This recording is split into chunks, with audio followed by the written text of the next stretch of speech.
আসসালামু আলাইকুম। আশা করি সকলেই ভালো আছেন। সুপ্রিয় চাকরি প্রত্যাশী ভাই বোনেরা, সড়ক পরিবহন ও সেতু মন্ত্রণালয়ের নিয়োগ সার্কুলার প্রকাশ করা হয়েছে। এটা কিন্তু এপ্রিল মাসের চলমান একটা নিয়োগ সার্কুলার। বর্তমানে কিন্তু এই সার্কুলারে আবেদন চলমান রয়েছে। তো এই সার্কুলারটা নিয়ে বিস্তারিত তথ্য আলোচনা করার চেষ্টা করব। তো এখানে দেখতে পারতেছেন বেশ কিছু পদসংখ্যা রয়েছে, যেখানে ব্যক্তিগত সহকারী, তারপরে এখান থেকে স্টোর কিপার, কম্পিউটার অপারেটর রয়েছে, অফিস সহকারী কাম কম্পিউটার সার্ভেয়ার রয়েছে, ড্রাফটসম্যান রয়েছে, ডাটা এন্ট্রি অপারেটর রয়েছে। তো সার্কুলারটা আমি আপনাদেরকে পড়ে শোনাবো, এ টু জেড তথ্যগুলো জানিয়ে দেওয়ার চেষ্টা করব। আপনার শিক্ষাগত যোগ্যতা অনুযায়ী আপনি কোন পদে আবেদন করতে পারবেন এই বিষয়গুলো নিয়ে আলোচনা করা হবে, এবং কিভাবে আবেদন করবেন প্রসেসটা আপনাদেরকে দেখাই দেবো। সম্পূর্ণ ভিডিওটা শেষ পর্যন্ত ধৈর্য সহকারে দেখবেন, তাহলে আপনি জানতে পারবেন। আর আমাদের চ্যানেলে যারা নতুন আছেন অবশ্যই সাবস্ক্রাইব করে রাখবেন। বাংলাদেশের সকল সরকারি নিয়োগ সার্কুলারগুলো আপনি এই চ্যানেলের মাধ্যমে, আমাদের মাধ্যমে আপনি জানতে পারবেন। ঢাকা পরিবহন সমন্বয় কর্তৃপক্ষ ডিটিসিএ সড়ক পরিবহন ও মহাসড়ক বিভাগের আওতাধীন একটি সংবিধিবদ্ধ সংস্থা।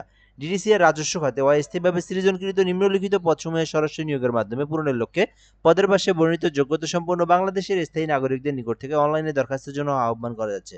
অর্থাৎ এটা কিন্তু সড়ক পরিবহনের একটা নিয়োগ সার্কুলার, আর এটা কিন্তু সরকারি স্থায়ী রাজস্ব খাতভুক্ত নিয়োগ সার্কুলার। এখানে বাংলাদেশের যে কোনো জেলার যে কোনো প্রার্থী যে কেউ চাইলে এই আবেদনটা করতে পারবে। তো ১ নম্বর পদের নাম রয়েছে ব্যক্তিগত সহকারী, যেখানে ৪টি পদ রয়েছে সর্বমোট। তো ব্যক্তিগত সহকারী এটা হচ্ছে ১৩ গ্রেডের। শিক্ষাগত যোগ্যতা চাওয়া হয়েছে যেকোনো স্বীকৃত বিশ্ববিদ্যালয় হইতে স্নাতক ডিগ্রি সহ কম্পিউটার ব্যবহার সংক্রান্ত word processing, data entry, typing ইত্যাদি থাকতে হবে। অর্থাৎ আপনি যদি অনার্স পাস করেন অথবা আপনি যদি ডিগ্রি পাস করেন তাহলে আবেদন করতে পারবেন। আর এখানে কম্পিউটার সম্পর্কে একটা অভিজ্ঞতা থাকতে হবে। টাইপের গতি থাকলে আপনি আবেদন করতে পারবেন। ২ নম্বর পদের নাম হয়েছে যেটা হচ্ছে ১৪ গ্রেডে নিয়োগ দেওয়া হয়েছে। এখানে ৭টি পদ রয়েছে। তো মোটামুটি পদের সংখ্যা কিন্তু অনেক। ৭ জন নিয়োগ দেওয়া হবে ১৪ গ্রেডে।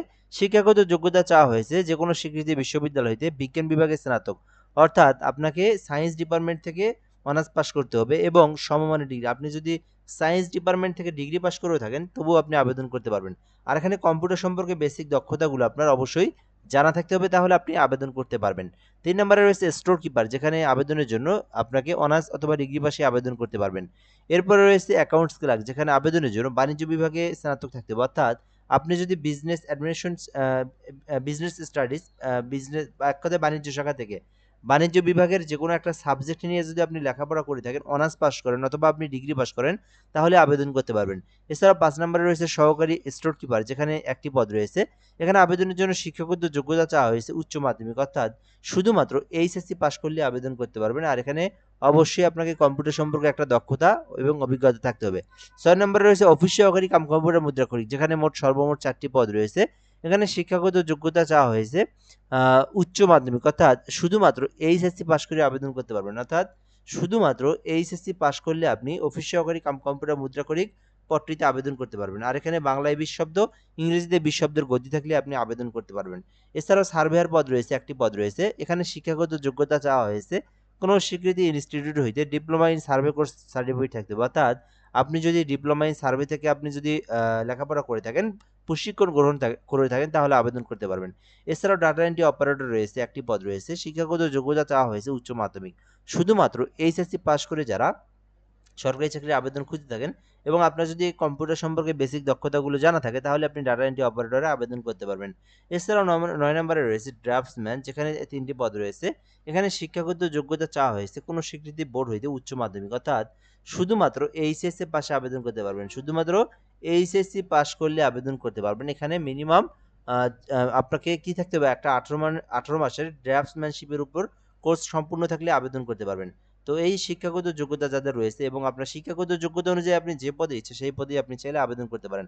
আবেদন করতে যে বিষয়গুলো খুবই গুরুত্বপূর্ণ, ১৮ হতে ৩২ বছর পর্যন্ত আপনারা আবেদন করতে পারবেন। আর কিভাবে আবেদন করবেন আবেদনের প্রসেসটা দেখা দিচ্ছি। তো এই আবেদনটা কিন্তু ৫ এপ্রিল পর্যন্ত চলমান, ৫ এপ্রিলে শুরু হয়েছে, যেটা ২৬শে এপ্রিল পর্যন্ত চলমান থাকবে। অর্থাৎ এই এপ্রিল মাস চলমান, এপ্রিল মাসের ২৬ তারিখ পর্যন্ত আবেদন করতে পারবেন। বর্তমানে আবেদনটা চলমান রয়েছে। আবেদনের জন্য কিভাবে আবেদন করবেন, ওয়েবসাইটের লিঙ্ক আমি দিয়ে দিচ্ছি আপনাদেরকে, dtcaTeletalk.com.bd।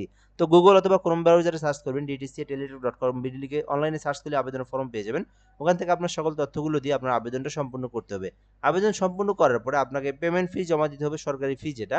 তো ১ থেকে ৮ নম্বর ক্রমিক, অর্থাৎ এই সার্কুলার আবেদনের জন্য টাকা, সর্বমোট ১১২ টাকা আপনাকে ফি জমা দিয়ে আপনার পেমেন্টটা সম্পূর্ণ করতে হবে।